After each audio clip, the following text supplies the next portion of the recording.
प्यारे बच्चों, आप सभी का STD यूट्यूब चैनल पे स्वागत है। मैं अमन सिंह। आज आपको फिजिक्स का पिछला पार्ट मैंने बताया था, वैद्युत द्विध्रुव क्या होता था, आघूर्ण क्या होता था, इसके बारे में बता दिया। आज मेरी बात है वैद्युत द्विध्रुव के कारण उत्पन्न वैद्युत क्षेत्र की तीव्रता, यानी कि जो बिंदु होगा। वैद्युत द्विध्रुव आपको मैं बता चुका हूँ क्या होता था। ठीक है दोस्तों, आज इसकी तीव्रता के बारे में बात करेंगे।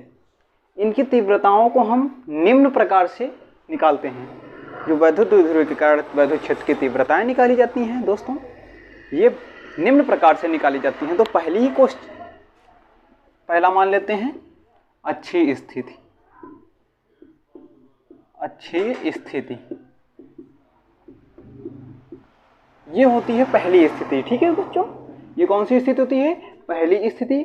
अब इसी के बाद पढ़ते हैं दूसरी स्थिति। आज मैं आपको बता रहा हूं क्या होता है।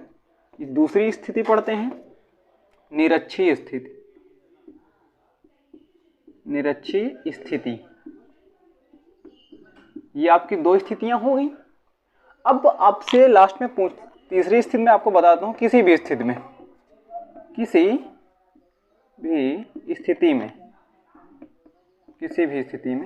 ये आपकी स्थितियां होती हैं निम्न प्रकार की बच्चों। यही होता है। अब आपसे ये भी पूछ सकता है कि वैद्युत द्विध्रुव के कारण अच्छी स्थिति में वैद्युत क्षेत्र की तीव्रता, तो आप इसको फॉलो कर देंगे। अब ये पूछेगा वैद्युत द्विध्रुव के कारण निरक्षीय स्थिति में वैद्युत क्षेत्र की तीव्रता, तो आप ये फॉलो करवा देंगे। अब इसी में अनुदैर्ध्य, आपसे अनुदैर्ध्य स्थिति पूछेगा तो इसे बोलते हैं अनुदैर्ध्य स्थिति। अनुदैर्ध्य स्थिति इसे क्या बोलते हैं? अनुदैर्ध्य स्थिति। यही आपसे पूछेगा वैद्युत द्विध्रुव के कारण उत्पन्न अनुदैर्ध्य स्थिति में वैद्युत क्षेत्र की तीव्रता। अब यही इसको बोलते हैं अनुप्रस्थ स्थिति। अनुप्रस्थ स्थिति बच्चों समझ में आ गया? इसे बोलते हैं निरक्षीय को अनुप्रस्थ स्थिति और अच्छी को क्या बोलते हैं? अनुदैर्ध्य स्थिति। ठीक है बच्चों, तो आज मैं बात करूंगा फर्स्ट नंबर पे। किसके? इस नंबर के कारण निकालेंगे वैद्युत क्षेत्र की तीव्रता। ठीक है बच्चों, अनुदैर्ध्य स्थिति के कारण निकालेंगे वैद्युत क्षेत्र की तीव्रता। यहां से आप अपना अच्छी स्थिति के कारण निकालते हैं। ठीक है बच्चों, कौन सा? अच्छी स्थिति के कारण। पहली आज टॉपिक का पहला ही टॉपिक है आज इन स्थितियों के कारण का। पहला स्थिति है आपका अच्छी स्थिति। इसको कैसे लेते हैं? द्विध्रुव जो होता है उसे मान लेते हैं ये क्या बच्चों? इसको मानते हैं यहाँ पे बिंदु ए है और यहाँ पे ये बिंदु, दो बिंदु हैं। ये क्या है? वैद्युत द्विध्रुव है। ठीक है, वैद्युत द्विध्रुव ए बी है, ऐसे लिखते हैं बच्चों। माना एक वैद्युत द्विध्रुव ए बी लिया, जिस पे बिंदु ए पे प्लस क्यू आवेश और बिंदु बी पे माइनस क्यू आवेश है। प्लस ए पे प्लस और बी पे माइनस आवेश स्थिति है। और इन आवेशों की बीच की दूरी बच्चों, इन आवेशों की बीच की दूरी क्या है? तो बीच की दूरी है 2l मान लेते हैं बच्चों। इन आवेशों के बीच की दूरी कितनी है? तो 2l है बच्चों। अब जो होगा इसका जो मध्य बिंदु होगा, मान लिया सेंटर बिंदु यहाँ है, जो अगर इन दोनों बीच की दूरी 2l है तो मध्य बिंदु को मैं O मान लेता हूँ। ठीक है, मध्य बिंदु O मान लेते हैं। तो अब बताइए दूरी कितनी होगी? ये भी L हो जाएगी और ये भी L हो जाएगी, क्योंकि मैं L के साथ L को जोड़ देता हूँ, मिल जाता है आपको 2l। तो यही आपकी दूरी है बच्चों 2l। ठीक है, अब यहां से क्या होगा? यहां से R दूरी पे एक बिंदु स्थित होता है। यहां से R दूरी पे एक बिंदु P स्थित होता है। माना कि मध्य बिंदु O है, मध्य बिंदु से R दूरी पे एक बिंदु P स्थित है। मान लिया यहां से यहां तक की दूरी ये वाली स्थिति, ये आपका P स्थित है, यहाँ पे बिंदु P स्थित है। ठीक है, अब इनके बीच की दूरी यानी कि यहां से लेके यहां तक की दूरी R है, यहां सेंटर तक की। ठीक है, इसके बीच की दूरी R है। ठीक है, यहाँ पे क्या होगा? जो वैद्युत क्षेत्र की तीव्रता इस बिंदु पे निकालनी है, यानी कि जो एक दिशा अंदर होगी, E2 की दिशा मान लेते हैं अंदर की ओर है, विद्युत क्षेत्र की और E1 की दिशा बाहर की ओर लग रही है। ये देखिए आप, इसकी दिशा मैं बाहर को कर देता हूं और इसकी अंदर को कर देते हैं। इन दिशाएं हो गई। अब बच्चों ये बता दीजिए मुझे, आपके पास ये बिंदु A है आपका, बिंदु A से मध्य बिंदु O तक की दूरी कितनी है बच्चों? L है, ये वाली है ना, ये L लिखी। और यहां से P तक की दूरी कितनी है? तो R है। आपको इतनी दूरी नहीं पता है, A से लेके P तक की दूरी नहीं पता है। जो अगर मैं पूरी दूरी में, ये पूरी दूरी है R, ठीक है, R है, और A से L तक की दूरी L है, मध्य बिंदु तक की दूरी L है। तो पूरी दूरी में जो अगर मैं ये वाली घटा देता हूं तो यहां तक की दूरी निकल के आएगी आपके पास, ये वाली पूरी दूरी कितनी है? तो R है बच्चों, मध्य बिंदु से A तक की दूरी L है। मतलब कि जो प्लस आवेश है वहां तक से जहां तीव्रता निकालनी है उसके बीच की दूरी R माइनस L होगी। ठीक है। अब जो माइनस है, इस माइनस के कारण विद्युत क्षेत्र की तीव्रता यहां भी निकाल रहे हैं। तो यहां तक की आप देखिए दूरी, यहां तक की दूरी R है, ये आपको दिखाई दे रहा है R, और ये दूरी L है। ये पूरी दूरी में जो हम दोनों दूरियों को ऐड कर दें, R प्लस L कर देते हैं, तो यहां तक की पूरी दूरी हो जाएगी कि नहीं हो जाएगी बच्चों? हो जाएगी। बस आपका फिगर बन के तैयार हुआ।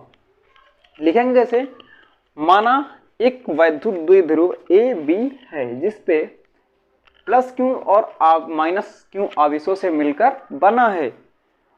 इनके बीच की दूरी 2L है, मध्य बिंदु O है, मध्य बिंदु से R दूरी पे एक वैद्युत स्थिति P है जहां पे हमें विद्युत क्षेत्र की तीव्रता निकालनी है। ठीक है, बस इतना ही लिखना है आपको। एक की दिशा बाहर की ओर होगी, एक की दिशा अंदर की ओर होगी। अब यहां से आप चालू करते हैं।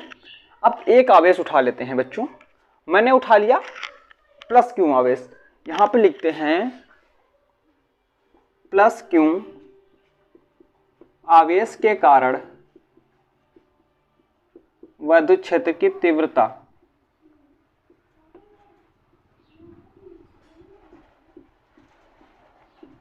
ये बच्चों आप लिख देते हैं। अब विद्युत क्षेत्र की तीव्रता निकालते कैसे? आपको सबसे पहला ही मैंने आपको अपने जहन में बसाने की बात की थी, क्या? कूलाम का नियम। अब बच्चों कूलाम का नियम क्या होता था? तो कूलाम का नियम होता था F बराबर 1/4 pi epsilon 0 Q1 Q2 upon R square, ये होता था। लेकिन इसी के जस्ट अब इस सेंटर से लेके इसी कूलाम को नियम के ले करके मैंने एक विद्युत क्षेत्र की तीव्रता का भी फार्मूला बताया है बच्चों। वो होता है, ये होता था E बराबर 1/4 पाई एप्सिलॉन 0 Q बटे R स्क्वायर। ये फार्मूला होता था बच्चों, याद करो, पीछे देखो, पीछे पार्ट में यही होता था। ठीक है, तो अब यहां से मैं आगे जैसे निकल रहा हूं यहां से लेके प्लस क्यू आवेश के कारण। ठीक है, आवेश जो होगा, आवेश ये होगा, दूरी ये वाली रखेंगे। ठीक है, तो यहाँ पे मैं प्लस क्यू आवेश ले रहा हूं तो विद्युत क्षेत्र की तीव्रता क्या होती है? तो E होती है। विद्युत क्षेत्र की तीव्रता क्या होती है बच्चों? E होती है। E का मान हमें ज्ञात करना है, तो यहाँ से निकालते हैं। तो E बराबर हो जाएगा 1/4 पाई एप्सिलॉन 0 के हो जाएगा। अब क्यों? अब प्लस क्यों है, यहाँ पे क्यों है, ठीक है, इससे तुलना कराते हैं तो क्यों हो जाएगा। अब बीच की दूरी बच्चों कितनी है? ये प्लस क्यों आवेश से जहां तक कि आपको विद्युत क्षेत्र की तीव्रता निकालनी है उसके बीच की दूरी आप देख पा रहे हैं R माइनस L है ना। तो मैं R की जगह R माइनस L रख देता हूं और इसका वर्ग लगा है तो मैं वर्ग नंबर लगा देता हूं। ठीक है बच्चों, अब इसके बाद इसी प्रकार लिख देते हैं, इसी प्रकार माइनस क्यों आवेश के कारण विद्युत क्षेत्र की तीव्रता, माइनस क्यों आवेश के कारण विद्युत क्षेत्र की तीव्रता बच्चों निकालते हैं तो क्या हो जाएगा। अब देखिए माइनस क्यों आवेश यहाँ पे है, आपको दिख रहा है, और यहां से आप यहाँ पे विद्युत क्षेत्र की तीव्रता निकालनी है। आप ये सेंटर बिंदु यहाँ पे है है ना। अब इसके बीच की दूरी देखिए r प्लस एल लिखी है पूरी दूरी, तो इस पे इसको भी अप्लाई कर देते हैं, इसको E1 मान लेते हैं और इसको E2। E2 जो होगा 1/4 पाई एप्सिलॉन 0 के क्यू बटे r प्लस एल का होल स्क्वायर हो जाएगा, r प्लस एल का होल स्क्वायर, क्योंकि दूरी ये है और दूरी का वर्ग चढ़ाना है तो वर्ग नंबर चढ़ा देते हैं। अब यहाँ से आगे कैसे बढ़ते हैं, जैसे ही मैं आगे बढ़ा तो यहाँ पे आपको मिल जाएगा, जहाँ पे अच्छा आप जा रहे हैं आपके पास 10 किलो वजन है, एक 10 किलो है और एक 15 किलो। आप इसका परिणामी निकालेंगे तो क्या करेंगे, ऐड कर देंगे। कुल आपके पास कितना है, जिस बिंदु पे आपको निकालना है उस पर कुल पूछेगा तो दोनों को ऐड कर देंगे। तो मैं ऐड कर देता हूं, यानी कि जो वहां पे निकाल रहे हैं, निकाल कहाँ रहे हैं, बिंदु P पे, तो यहाँ पे क्या लिखेंगे, आता बिंदु P पर परिणामी वैद्युत क्षेत्र की तीव्रता, ये हो जाएगा बच्चों। अब इसके आगे जैसे ही बढ़ते हैं आपको मिल जाएगा, परिणामी निकालना है तो मैं दोनों को ऐड कर देता हूं, यानी कि E बराबर मिल जाएगा E1 प्लस E2, ये मिल जाएगा बच्चों, मिल गया। अब यहाँ पे एक चीज गौर करिए बच्चों, यहाँ पे जो है ऐड तो कर रहे हैं लेकिन आप इनकी दिशाओं को देखिए, एक बाहर की ओर है ये वाली, E1 की दिशा बाहर है और E2 की अंदर की ओर है। अब यहां पे लिख देंगे अतः दिशाएं विपरीत हैं। अब जब दिशाएं विपरीत हैं तो क्या हो जाएगा बच्चों, जो E1 है E1 E2 की अपोजिट है, तो यहां पे क्या होगा, E बराबर E1 माइनस E2। इतना बच्चों आ गया समझ में। आप इसको समझिए, इसको स्क्रीनशॉट करिए, आप कॉपी में छाप रहे हो तो छापते रहो बच्चों, ठीक है। और वीडियो अच्छा लग रहा हो तो लाइक कमेंट शेयर बनता है बच्चों, ठीक है। वीडियो अच्छा लगे तो एक लाइक कमेंट बनता है बच्चों, ठीक है। अब इसके आगे जैसे ही बढ़ेंगे हम, तो इसके लिए आपको इतना नोट कर लेते हैं या स्क्रीनशॉट कर लेते हैं या फिर अपनी कॉपी पे छाप लेते हैं। अब इसको हम साफ कर रहे हैं, थोड़ा जगह नहीं है इस वजह से। यहाँ पे आप जैसे ही आगे बढ़ेंगे, यहाँ पे देखिए, यहाँ पे मैंने लिखा है E1 माइनस E2 लिखा है, तो जब परिणामी निकाल रहे हैं आप बच्चों, E1 का मान क्या था, तो E1 का मान बच्चों था, आपकी कॉपी में लिखा होगा, मैंने साफ कर दिया, लेकिन बच्चों ये था 1/4 पाई एप्सिलॉन 0 के, क्यों, ये Q1 था, Q1 का क्या मान था, तो R माइनस एल था, R माइनस एल का होल स्क्वायर, ये था बच्चों। अब यहां पे माइनस लगा देते हैं और दूसरा E2 का मान डाल देते हैं, तो यहां पे E2 का जैसे ही मान डालेंगे 1/4 पाई एप्सिलॉन 0 के क्यू बटे R प्लस एल का होल स्क्वायर, ये मिल जाएगा बच्चों। हो गया, इतना बहुत आसान है, कुछ कठिन नहीं है। आप देखो और समझिए, मैं उसके लिए खड़ा हूं, तत्पर खड़ा हूं बच्चों। जब तक आप सफल नहीं हो जाते तब तक कमेंट बॉक्स पे कमेंट डालो, जो भी ना समझ में आए, दिक्कत हो तुरंत कमेंट डालिए, मैं तुरंत रिप्लाई दूंगा, ठीक है। जैसे ही आप इसको आगे करते हैं, इन दोनों पे आपको 1/4 पाई एप्सिलॉन नॉट 0 के और क्यों दोनों पे दिख रहा है, जो दोनों में होता है उसे उभयनिष्ठ या कॉमन बोलते हैं। आप जैसे ही इसको निकालते हैं, यहां से बाहर निकाल लेते हैं 1/4 पाई एप्सिलॉन 0 के क्यों, ये निकल गया बाहर, अंदर क्या बचा, यहां से ये भी चला गया, बचा क्या 1/r माइनस एल का होल स्क्वायर, ये बच गया। माइनस लगा बीच में तो मैं माइनस लगा देता हूं, इसमें क्या बचा, तो 1/r प्लस एल का होल स्क्वायर, ये बच गया बच्चों। इतना आ रहा है ना समझ में, आ गया, बहुत आसान है।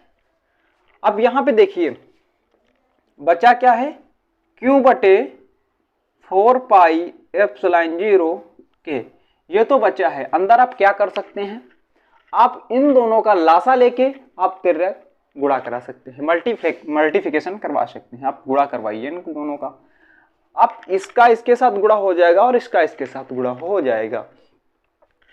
अब यहाँ पे इसका एक से गुणा होगा तो r प्लस एल का होल स्क्वायर आ जाएगा और बीच में माइनस, इधर क्या आएगा r माइनस एल का होल स्क्वायर। तो लासा मिलेगा आपको, लासा में क्या होगा r माइनस एल का whole square, r plus L का होल स्क्वायर, ये मिल जाएगा आपको।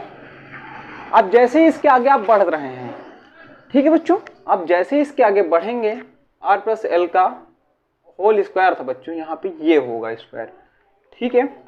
आपको मैं फार्मूला बताता हूँ, तो आपने फार्मूला जो पढ़े होंगे, एक फार्मूला ये पढ़ा होगा A square minus B square बराबर ए प्लस बी ए माइनस बी, ये बच्चों पढ़ा होगा। तो यहाँ पे लिखा है ए स्क्वायर, पूरा मान लेते हैं इसको ए और इसको बी, तो अगले स्टेप में क्या मिल जाएगा, एक ब्रैकेट में ए प्लस बी और दूसरे ब्रैकेट में ए माइनस बी मिल जाएगा।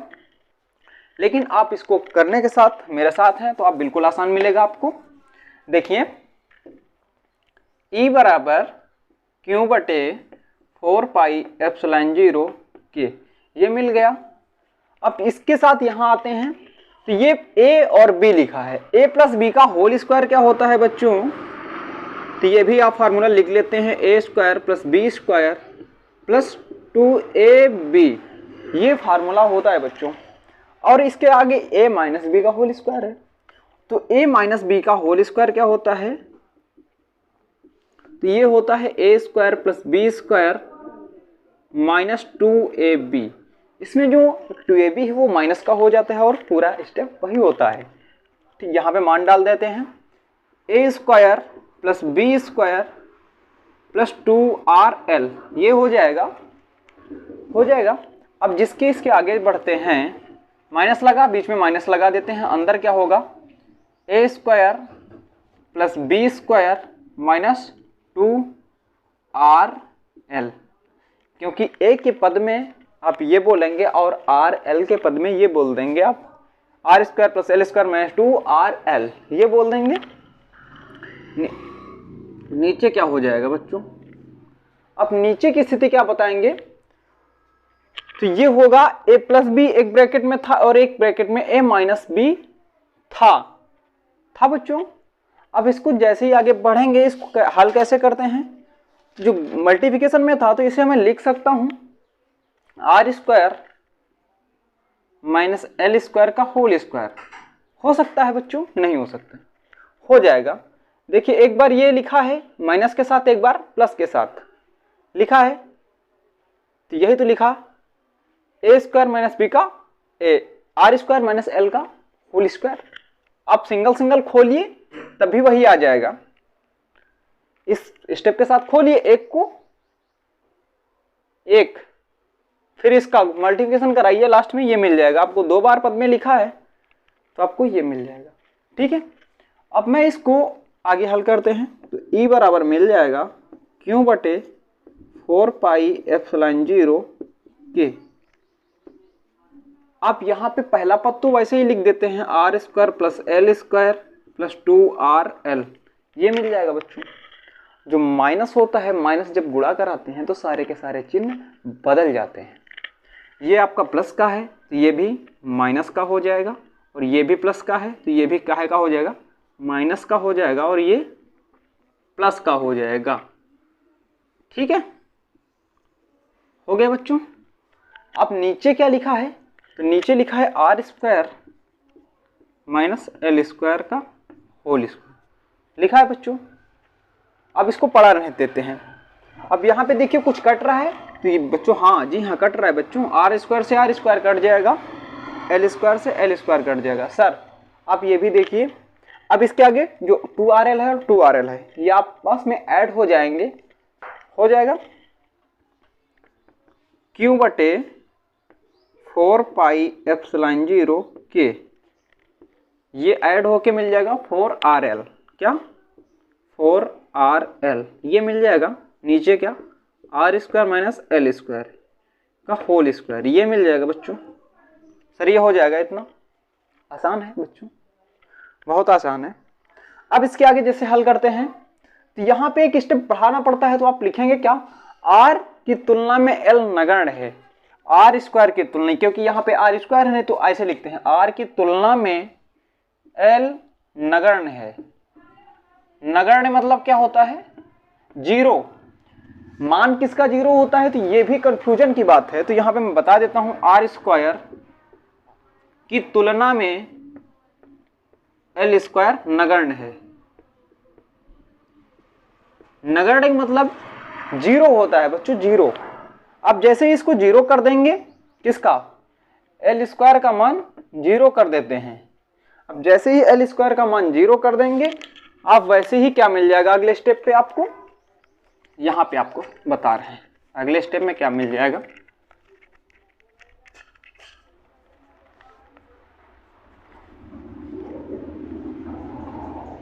देखिए सर, E बराबर क्यू बटे 4 पाई एप्सिलॉन 0 के। जब इसका मान जीरो कर देते हैं आप, L का मान, L स्क्वायर का मान जीरो कर देते हैं, तो ऊपर तो यही मिलेगा ना, R square L, RL 4RL। नीचे क्या होगा, इसका मान जीरो कर देंगे तो ये तो खत्म हो जाएगा, बचेगा R स्क्वायर की पावर 2। घात पे घात का गुणा हो जाता है, R की पावर 4 हो जाएगी, यहां पे मिल जाएगा क्यू बटे 4 पाई एप्सिलॉन 0 के 4RL बटे R की पावर 4। ये मिल जाएगा बच्चों, हो जाएगा, क्योंकि घात पे घात का गुणा होता है। अब यहां से एक R से एक R कट जाएगा तो बचेगा 3R बच जाएगा, तो मिल जाएगा क्यू बटे 4 पाई एप्सिलॉन 0 के 4R, R तो खत्म हो गया बच्चों, L बच गया बटे R क्यूब। ये हो जाएगा, इतना आ जाएगा। अब इसके आगे जैसे ही बढ़ते हैं तो अगले स्टेप पे क्या कर सकते हैं, तो आप इसको जवाब दीजिए। आप इसको कर क्या सकते हैं, इसको 2 इंटू 2 लिख सकते हैं, लिख देते हैं बच्चों, एक स्टेप बढ़ा देते हैं आपके लिए। तो यहाँ पे 1/4 पाई एप्सिलॉन 0 के क्यू मिल जाएगा, क्यू के बाद आपको 2 मिलेगा, 2 के बाद आपको फिर 2, उसके बाद L लिखा है तो मैं L डाल देता हूँ। L के बाद क्या होगा, नीचे R क्यूब मिल जाएगा। जो ये रुको थोड़ा ना, तुमको कहां से मिला बच्चों, आपको R क्यूब, ठीक है, R क्यूब मिल गया। R क्यूब से जैसे ही आप क्या आगे बढ़ते हैं, आपको मैंने बताया था कि वैद्युत द्विध्रुव क्या होता था, ये भी मैंने आपको बताया है कि वैद्युत द्विध्रुव क्या होता है। ये होता था वैद्युत द्विध्रुव, आगे क्या हो, सॉरी बच्चों, वैद्युत द्विध्रुव क्या होता था, P बराबर 2QL, ये होता था बच्चों। तो यहाँ पे आपको दिख रहा है L दिख रहा है, Q दिख रहा है और 2 दिख रहा है, तो इसकी जगह मैं क्या डाल सकता हूँ, इसकी जगह मैं P डाल सकता हूँ। जैसे ही मैं इसकी जगह P डाल देता हूँ, 1 मिल जाएगा 4 पाई एप्सिलॉन 0 के, यहाँ पे इसकी जगह बच्चों क्या, 2QL की जगह मैं P डाल सकता हूँ।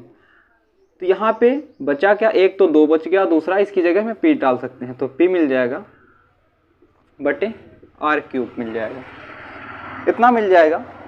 ये होता है वैद्युत क्षेत्र की तीव्रता का फार्मूला। किसकी, अच्छी स्थिति में, अच्छी स्थिति में फार्मूला होता है। आप इसके आगे जैसे ही करते हैं तो इसका मात्रक पूछेगा, तो न्यूटन प्रति कूलाम होता है। क्या बच्चों, न्यूटन प्रति कूलाम होता है। आपसे ये राशि पूछेगा, वैद्युत क्षेत्र की तीव्रता जो है वो राशि आपसे पूछेगा, तो राशि होती है बात, राशि सदिश राशि है, सदिश राशि। सर कैसी है, सदिश राशि।